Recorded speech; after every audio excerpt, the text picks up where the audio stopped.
with that in mind, we have to move on. It's time for the Way Black History Fact.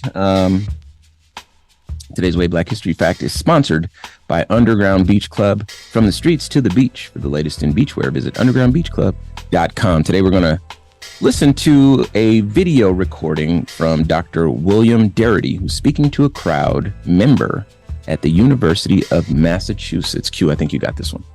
Hi, thanks for coming today. Are there any trends within the Black community, such as higher crime rates or higher illegitimacy rates that could explain their position vis-a-vis whites? And can those be explained by some dominant social group? No. No to the first one, or no to both.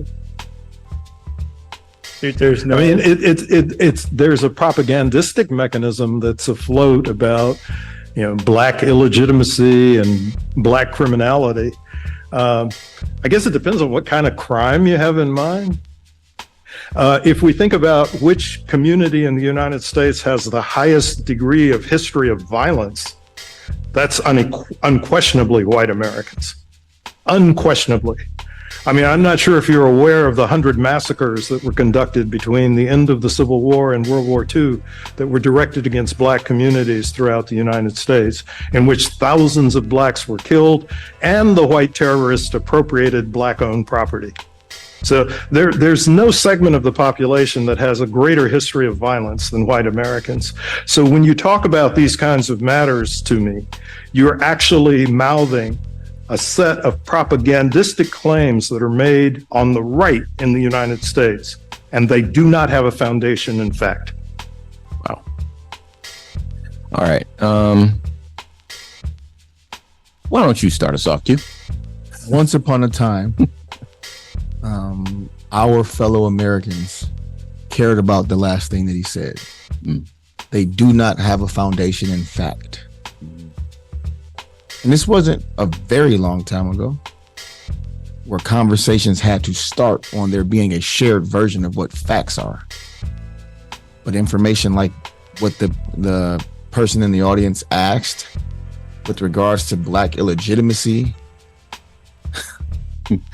and higher crime rates amongst Black people, and several other propagandistic tropes and lies, let's just call it flat on its face lies, can be perpetuated now with little to no pushback because, well, our guy said it, so it must be true.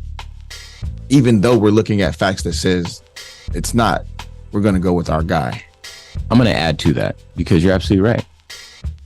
These things are not based in a shared reality whatsoever. But allow me to make a connection between the things that folks are alleging is true, because some of what we say is true, and it does shape the outcomes and perceptions, not to the degree that the right would have folks believe, like, oh, all Black people are criminals, blah blah blah, all that sort of stuff, because that's obviously false.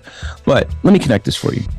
So he mentioned the 100 massacres over the years between the Civil War and World War II, and then the appropriated Black-owned property. Let's add to that redlining.